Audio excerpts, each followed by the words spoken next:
see you. Been a while. How you been? Well, here, let me get that. I'm fine. It's okay. It's once again time to dive into the shoes of Kane and Lynch. This time the two are thrust into the criminal underground of Shanghai.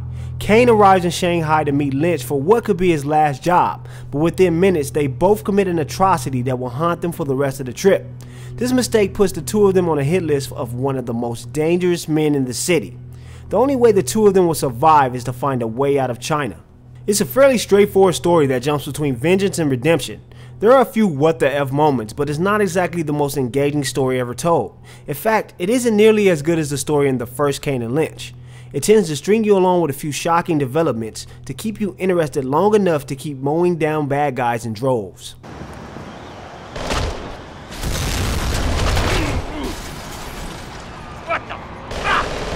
You're quickly pushed into what would seem to be familiar territory for Kane and Lynch. No matter where you go, a hail of bullets will follow.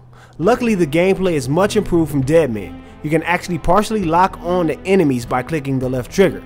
The cover system is a lot smoother also, but there are still a lot of situations where you'll be stuck in cover. In reality though, there isn't anything necessarily special about the mechanics in Dog Days.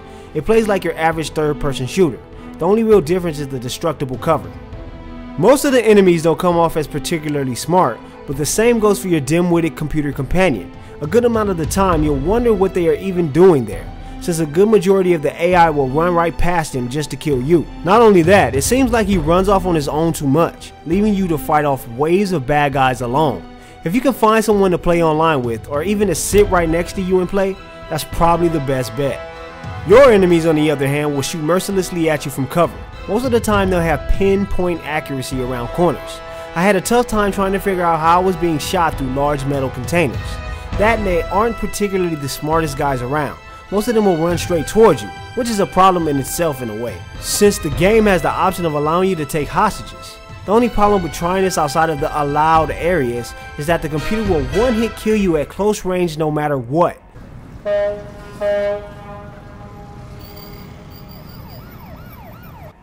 The footage in game is supposedly taken from some hidden cameraman filming a documentary, so you see a lot of shaking camera movements while playing, and the screen will most likely be as grainy as can be. While it does have an authentic feel to it, it can come off as a bit distracting during battles. I found it hard to tell what was going on in front of me at times because of the glaring lights, grain, and dark levels associated with the game. The environments are pretty forgettable except for a few venues, and the character models are basic at best. Yet the game adds some noticeable visual touches to set it apart, like pixelated sensors that'll cover up certain parts of the body. You'll see this scattered through the game on new models or when you get a headshot. This immerses you into the documentary style of the game. You almost feel like you're watching a live feed of two maniacs. You can also partake in various multiplayer modes. Most people will remember Fragile Alliance from Dead Men, where you have to steal $4 million and try to make it to a getaway vehicle, but along the way you can slaughter your teammates to get a bigger share. The next mode is Undercover Cop, which plays a lot like Fragile Alliance, except with a small twist. One of the players, of course, is an undercover cop, so you play the odd man out and have to kill criminals after they commit a crime.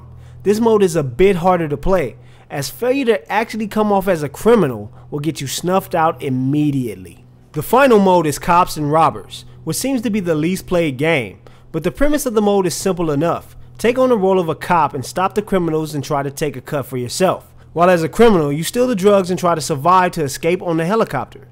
These game modes are pretty fun, especially Undercover Cop, because it's fun to masquerade as a criminal while systematically taking out the team around you.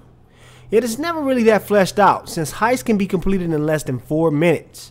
The main problem with the multiplayer is that if anyone leaves, you're immediately thrown back to the lobby, and that's just frustrating. So taking the fact that the single player campaign is only 4 to 5 hours long, and the actual multiplayer, while fun, isn't going to keep you playing very long, and you've got a solid C- game on your hands here. Mostly due to the fact that it's really an average third-person shooter. Kane and Lynch Dog Days improves on the original, but it doesn't make a mark of its own in the gaming world. I can't recommend this game as a purchase for $60 or even $50. I'd either rent it for a day or wait until you can buy it for $30 or less.